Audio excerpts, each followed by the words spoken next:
Hi, can you tell me your name and where you're from? Yeah, my name's Jill Ackroyd.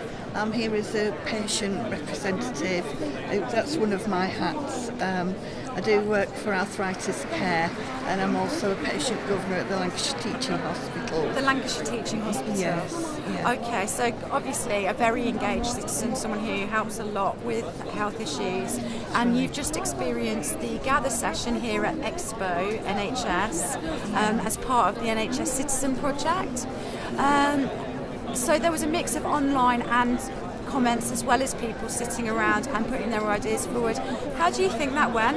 I think it went very well. There was a broad spectrum of questions that people would like to ask the board as citizens.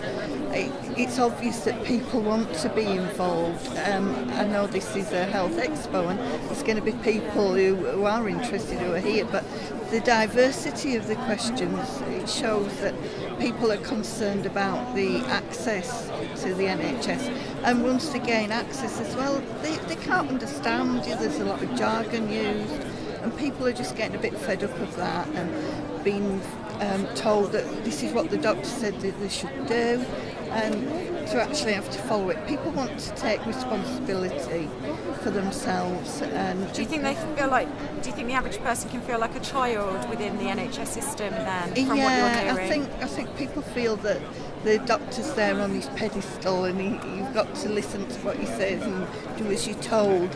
And I think that day and age is gone now. I think people need to take responsibility for their own health care, and particularly people who've got long-term health conditions. I mean, it tends to be that they've got comorbidities. They tend to have several clinics, and my experience of that is if you go to the hospital, you go to one clinic for one thing, you go to another clinic for something else, and they don't know what's gone on between. It's fragmented, and there's no cooperation between the different services.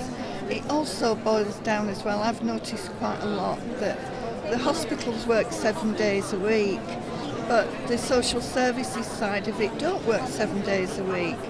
So if someone's ready to be discharged from hospital, social services are not there, and so they can't actually go home, and no one should have to stay in a hospital bed because there's no follow-on for them. And so it certainly needs far better integration.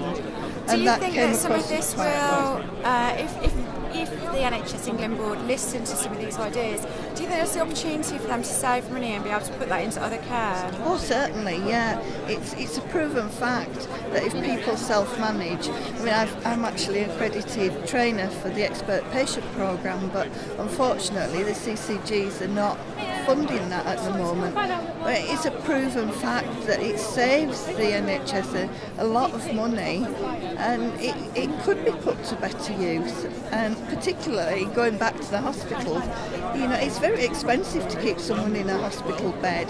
It's far better for them to be in their own home, but they need someone there to be able to organise it 7 days a week. So you're going to argue for that joining up of health and social care 7 days a week services? That's my argument, my question. Thank you.